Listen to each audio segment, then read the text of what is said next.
Kristus menyerahkan kerajaan kepada Bapa supaya Allah menjadi segalanya bagi semua orang. Bapak Ibu saudara-saudari beriman yang dikasihi Tuhan, firman Tuhan pada hari ini mengajak kita semua untuk menyembah hanya kepada Allah saja, untuk tidak membiarkan diri kita dikuasai oleh kekuatan-kekuatan dunia, melainkan membiarkan diri kita dipimpin dan dikuasai oleh Allah Raja semesta alam. Hari ini kita diajak untuk menempatkan Allah sebagai yang paling penting dan utama dalam seluruh dan karya hidup kita. Mengapa kitab suci mengajak kita untuk menyembah hanya kepada Allah? Mengapa kita diajak untuk membiarkan diri kita hanya boleh dipimpin dan dikuasai oleh Raja semesta alam? Mengapa kita diajak untuk menjadikan Allah Raja semesta alam sebagai yang paling utama dan paling penting dalam kehidupan dan karya-karya kita? Jawabannya adalah karena Raja semesta alam adalah Raja yang dapat menjamin hidup kita. Raja semesta alam adalah Raja yang akan membantu kita untuk mencapai tujuan hidup kita. Raja semesta alam adalah Raja yang selalu terlibat dalam seluruh kehidupan kita. Kita harus menyerahkan diri hanya kepada Raja semesta alam, karena Ia adalah Raja yang dapat dipercaya, Raja yang dapat diandalkan. Ia adalah Raja yang berbeda dengan raja-raja dari kerajaan dunia. Kalau raja-raja dari kerajaan dunia bisa dan biasa mengharapkan kesetiaan rakyatnya untuk mati demi kepentingan raja dan bangsanya, tidak demikianlah dengan Raja semesta alam. Raja semesta alam adalah Raja yang rela mengorbankan diri dan menderita sengsara untuk kepentingan orang-orang lain, untuk kepentingan orang-orang yang dipimpin. Kalau raja-raja dunia bisa dan biasa menyesatkan dan menghilangkan rakyatnya sendiri demi kepentingan kekuasaan, maka Raja semesta alam adalah Raja yang berusaha menemukan domba yang tersesat. Raja semesta alam adalah Raja yang berusaha membawa pulang domba yang tersesat, domba yang hilang. Kalau raja dunia sering mengadili rakyatnya secara tidak adil dengan kriteria yang samar-samar dan hanya ditafsir secara benar oleh raja sendiri, maka Raja semesta alam akan mengadili setiap orang secara adil dengan kriteria hukum yang sudah jelas dan diketahui oleh semua orang. Dalam pengadilan terakhir, Ia tidak akan memisahkan kita berdasarkan ukuran agama yang kita anut, tetapi Ia akan mengadili kita berdasarkan ukuran apakah kita melaksanakan perintah cinta kasih atau tidak. Ingat tadi, apa yang kau lakukan terhadap saudaraku yang paling hina ini, itu engkau lakukan untuk aku. Dan apa yang tidak kau lakukan untuk orang-orang yang sederhana, orang-orang yang menderita, itu juga engkau tidak melayani aku.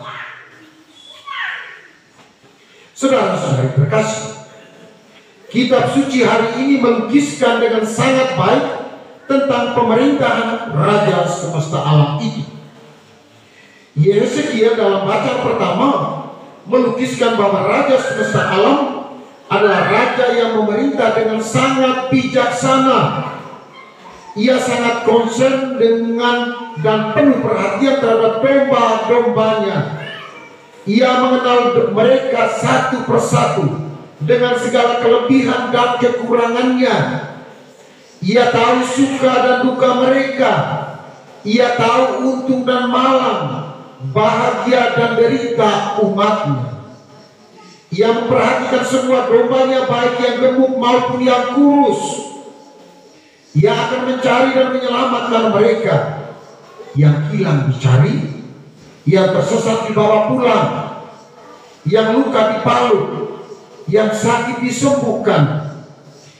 Ia akan memimpin sendiri kawanannya sebagaimana seharusnya.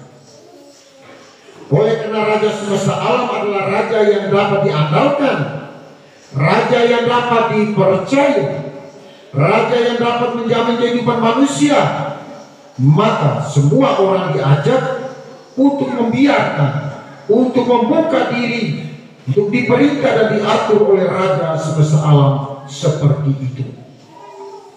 Saudara-saudari, yang menjadi dasar pemerintah Raja semesta alam adalah cinta kasih. Ia memerintah dalam terang cinta kasih. Maka kalau kita membiarkan Allah memerintah atas diri kita, membiarkan Allah memerintah atas keluarga dan masyarakat kita, maka itu berarti kita membiarkan diri kita diperintah dan dikuasai oleh cinta kasih. Kita membiarkan keluarga dan masyarakat kita diperintah dan dikuasai oleh cinta kasih.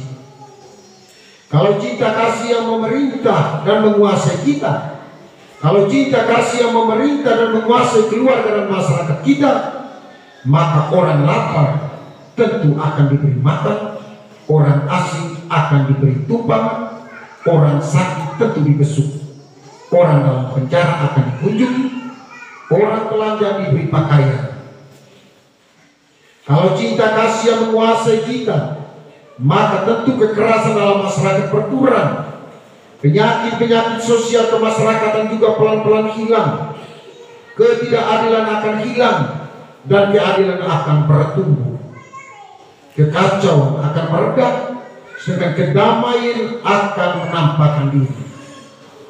Lalu, apakah hal seperti itulah yang terjadi selama ini? Bapak Ibu saudara-saudari, kalau kita memperhatikan dengan teliti berbagai gejala yang terjadi dalam kehidupan manusia zaman kita ini, maka kita akan menemukan banyak tanda yang menunjukkan bahwa tidak semua orang telah menyerahkan dirinya kepada Raja semesta alam. Tidak semua orang telah dikuasai oleh cinta kasih dalam hidupnya. Tidak semua orang telah mengutamakan Allah dalam hidupnya. Tidak semua orang yang merasa perlu untuk menyembah hanya kepada Allah.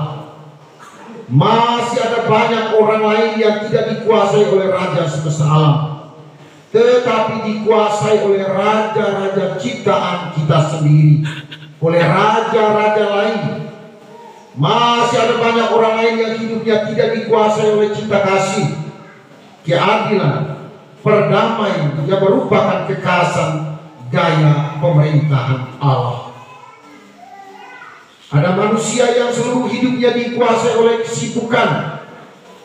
Orang macam ini tentu menyerahkan diri untuk dikuasai dan dipimpin oleh raja kesibukan. Ada yang telah menyerahkan dirinya kepada raja kekerasan, sehingga seluruh ketindakannya diwarnai oleh kekerasan. Akhir-akhir ini banyak orang yang mulai dikuasai dan menyerahkan diri kepada raja narkoba, sehingga kasus penjualan dan pemakaian narkoba menjadi begitu membaba di tanah air kita dan menjadi begitu sulit untuk diberantas. Ada lagi yang hidupnya lebih dikuasai oleh raja perampokan, raja pembunuhan, raja ketidaksetiaan, raja ketidakjujuran, raja cinta diri, dan raja-raja lainnya yang tidak menguntungkan. Dan seringkali raja-raja baru ini begitu kuat pengaruhnya bagi manusia, sehingga banyak orang tidak dikuasai, tidak kuasa untuk menolak. Sekarang kalau kita mau lihat dalam kehidupan sosial bermasyarakat, ada banyak sekali raja-raja ciptaan kita. 6 hari Tuhan memberikan kita waktu untuk kerja, kita rasa kurang. Kerja seolah-olah kerja itu di atas semua. Tapi ingat, bacaan pertama hari ini menempatkan Allah sebagai yang paling utama, bukan yang lain. menempatkan Tuhan sebagai yang utama. Tapi sekarang kita harus realistis dengan situasi kita, dengan keadaan kita. Apakah iman kita semakin baik, semakin berkembang, iman kita semakin mendalam, ataukah karena kita dikuasai oleh raja ciptaan kita? Karena banyak hari Minggu orang tidak ingat lagi, tidak ingat lagi ke gereja, tidak ingat lagi ke kapela untuk berdoa bersama. Ingat, saya mengulang-ulang itu, penderitaan, kekecewaan, kegagalan yang kita alami itu juga cara Tuhan menegur kita bahwa ada sesuatu yang mesti kita perbaiki dalam kehidupan kita. Kita sekarang realistis. Kita sekarang sedang mengalami, orang bilang, degradasi iman, keruntuhan iman kita dalam penghayatan hidup kita. Banyak seperti sekarang. Di mana-mana raja-raja ciptaan kita itu juga raja iri hati, raja kecemburuan sosial dalam kehidupan bermasyarakat, raja yang tidak memperhatikan, tidak peduli lagi dengan hidup orang lain, raja yang kalau orang tidur, raja itu pergi kiri kanan, takut.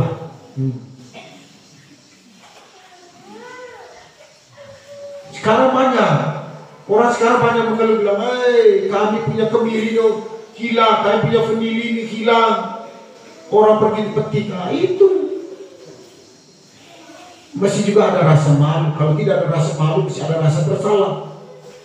Jadi kalau tidak ada yang dua-dua itu, tidak ada rasa bersalah, tidak ada rasa malu, kita menjadi manusia yang mati. Tidak manusia yang tidak berkembang. Ingat bacaan pertama hari ini, menempatkan Allah di atas yang lain, menempatkan Allah sebagai yang utama.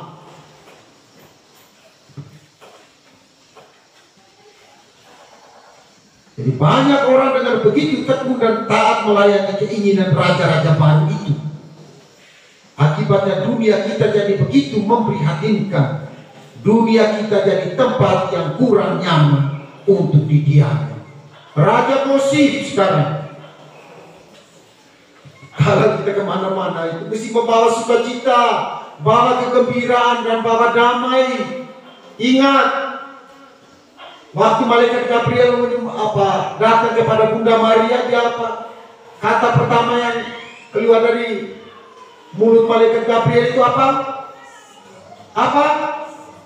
Salam.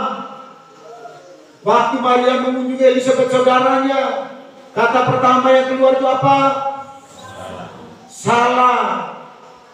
Kita ini kalau kunjung ke tempat-tempat tertentu, apalagi dalam kelompok, kau sudah dengar? Begini kah mereka? Begini.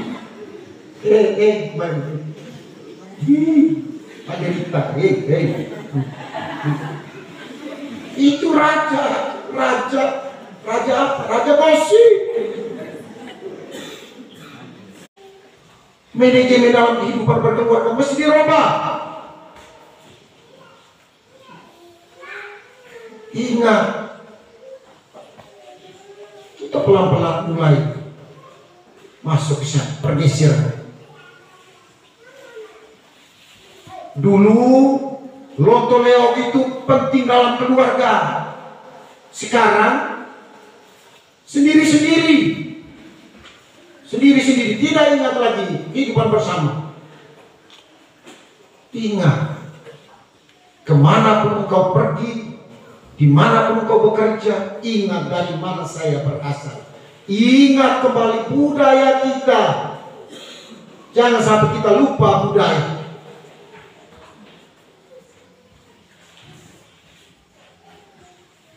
Jadi hari ini kita ingat untuk menempatkan Allah di atas yang lain.